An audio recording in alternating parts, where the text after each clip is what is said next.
adili Jokowi, tangkap Jokowi, adili Jokowi, tangkap Jokowi. Saya berharap tulisan itu ada di seluruh pelosok Indonesia agar KPK bekerja, jebloskan biang koruptor, saudara. Setuju tidak? Setuju tidak? Angkat tangan semua, takbir, takbir, sallu ala nabi. Dulu hina-hina kiai, basur dikirim dibayar, kiai dihina, sekarang lu dihina jadi orang paling korup di dunia. Rasain. Alhamdulillah. Mudah-mudahan cepat di penjara sama Prabowo. Amin. Saya udah kirim pesan sama Pak Prabowo. Pak Prabowo udah jangan pakai dilindung-lindungin lah. Udah jeblosin aja ke penjara biar dia busuk di penjara. Amin. Amin. Kalau Bapak Presiden Prabowo jebloskan Jokowi ke penjara, setuju gak? Setuju gak? Bukan dia aja, Fufu Fafa juga jeblosin. Amin. Lu amin takut loh. Amin. Nah, tunggu tanggal mainnya. Saya yakin Bapak Presiden Prabowo akan berani. Dia jenderal kok, betul? Betul? Cuman tunggu tanggal mainnya, tunggu. Lu nggak sabar sih. Udah tunggu aja, insya Allah Bapak Presiden Prabowo bisa memimpin Indonesia dengan baik. Amin. Amin ya Rabbal. Sebelum saya akhiri, barusan saya ditanya sama Kiai Oyok. Beliau bisikin saya, nanya, Habib, cara ngebasminya bagaimana? Liar, ayo. Mau tahu cara basminya? Betul. Tangkep biangnya dulu. Biangnya dulu tangkep, saudara. Biangnya dulu yang paling korup, yang paling banyak korupsinya, tangkep, jeblosin ke penjara. Nanti yang di bawahnya ikut semua kita tangkap. Setuju tidak? Setuju tidak? Dulu zaman Pak Harto, saudara, korupsi ada banyak, tapi korupsinya di kolong meja. Nah, korupsinya di mana? Kolong meja. Masuk zaman reformasi, saudara, korupsinya naik di atas meja. Paham? Paham?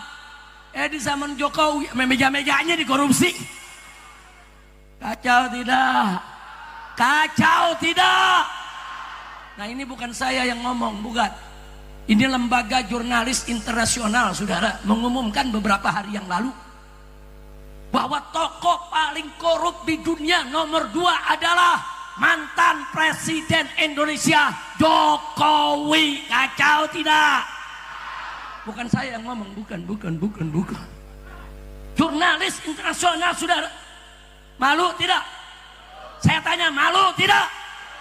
Makanya sekarang kalau Anda ke Jakarta, di Bogor, di Depok, di Bekasi, saudara, di sekeliling Jakarta, jalan-jalan, di tembok-tembok, di dinding-dinding, di puun, di mana saja, ditulis oleh rakyat, adili Jokowi, tangkap Jokowi, adili Jokowi, tangkap Jokowi.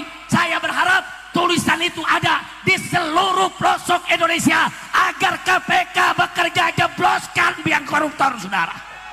Setuju tidak? Setuju tidak?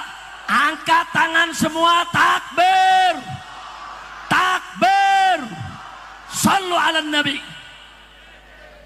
Mudah-mudahan buru-buru masuk penjara. Amin. Amin. Pokoknya kalau dia masuk penjara saya kirimin tiker dah. Iya, kalau saya masuk penjara udah biasa. Lu rasain dari penjara. Bu, jamaah, masuk penjara enak, makan 3 kali gratis, sarapan, makan siang, makan malam gratis. Kok Habib tahu? Kan gue ngalamin. Ayo, jadi yang lagi susah melarat, makan susah, lu masuk penjara aja. 3 kali makan gratis. Tapi jangan, penjara nggak enak. Mudah-mudahan Jokowi cepat masuk penjara. Amin. Jadi kalau Ki Oyok tanya bagaimana Beb cara ngebasminya, tangkap biangnya dulu. Kalau biangnya ditangkap sendirian, nanti dia nyanyi indah tuh nanti ditunjukin, bukan saya nih yang ini terlibat, yang ini terlibat. Dia nyanyi, dia nggak bakal mau sendirian di penjara. Betul? Nah, maka itu saya tanya sekali lagi, ini semua siap lawan koruptor? Siap bela Indonesia? Siap jaga NKRI? Takbir, Sallu ala Nabi. Nah, itu yang saya mau sampaikan, saudara. Assalamualaikum warahmatullahi wabarakatuh. Selamat sore, jelang asar. Jumpa lagi dengan saya DJ Ena Cendra. Mari kita akan lanjutkan membahas tentang ulama berpolitik. Saya akan ceritakan agak lebih ke dalam. Parpol PKS dan Ormas FPI HTI beserta ormas-ormas lain yang sejalan dengan mereka memang sudah sepakat untuk menjadikan Indonesia ini negara khilafah, negara yang dipimpin oleh seorang khalifah. Jadi otomatis mereka akan mengubah Indonesia menjadi negara Islam.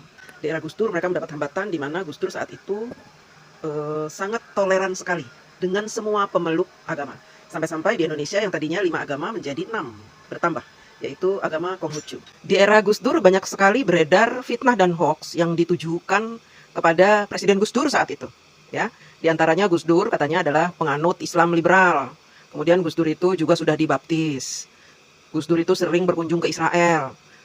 Diisukan juga Gus Dur itu mendukung Israel dan Yahudi. Kemudian beredar pula isu-isu bahwa pemerintah tidak menyetujui daerah-daerah yang memiliki hukum-hukum Islam seperti di Banten, yang mana di situ terdapat beberapa perda syariah gitu ya. Nah, perda syariah ini katanya banyak ditentang oleh pemerintahan. Isu ini sengaja disebarkan supaya rakyat Indonesia yang mayoritas Islam membenci Gus Dur. Makanya ketika Gus Dur dilengserkan oleh Megawati dan Amin Rais, rakyat Indonesia yang Muslim tidak bergerak. Mereka diam saja. Katanya Gus Dur melarang jamaah NU untuk melakukan pemberontakan. Kalau hal itu terjadi di saat ini, sudah barang tentu lengsernya Gus Dur akan menimbulkan perpecahan. Karena memang lengsernya Gus Dur itu sangat tidak manusiawi. Gus Dur diusir dari istana secara paksa. Nah, saat itu Amin Rais, notabene adalah pemimpin Muhammadiyah, memang sudah bersekutu dengan FPI dan PKS. Sehingga mereka punya rencana-rencana untuk melengserkan Gus Dur. Karena Gus Dur tidak bisa diatur. Gus Dur terlalu toleran.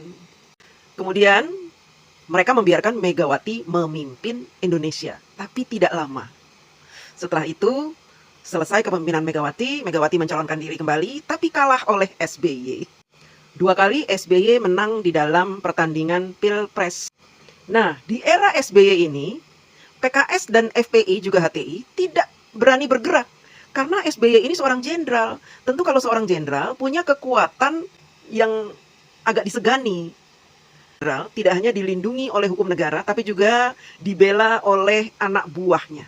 Jadi kalau ada yang macam-macam ini, Pak SBY gampang ini memerintahkan untuk membasmi kelompok-kelompok orang yang ingin membuat rusuh di NKRI. Percobaan-percobaan kerusuhan yang dilakukan di era SBY tidak terlalu signifikan, ya. Pemberontakan-pemberontakan yang dilakukan oleh radikalis, yaitu terjadinya bom bunuh diri di Bali waktu itu. Kita semua sudah tahu siapa mereka. Pasti mereka ada di kubu orang-orang yang memang radikal, yang ingin mendirikan negara khilafah. Di era Jokowi terjadi juga aksi-aksi pengeboman di Tamrin, kemudian ada di Kampung Melayu, di Surabaya, dan di beberapa tempat lainnya.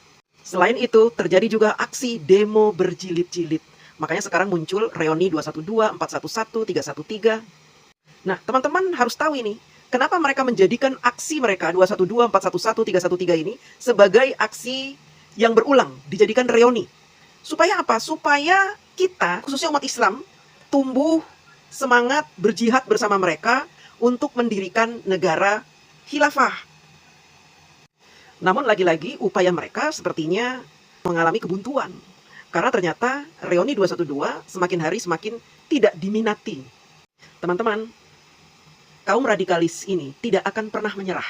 Mereka akan terus-menerus melakukan upaya-upaya untuk mendirikan negara khilafah. Sehingga kita, umat Islam, harus berhati-hati terhadap setiap berita yang disebarkan seputar kebencian terhadap ulama NU. Kenapa mereka menyerbu ulama NU? Karena memang yang menjaga NKRI ini adalah ulama NU.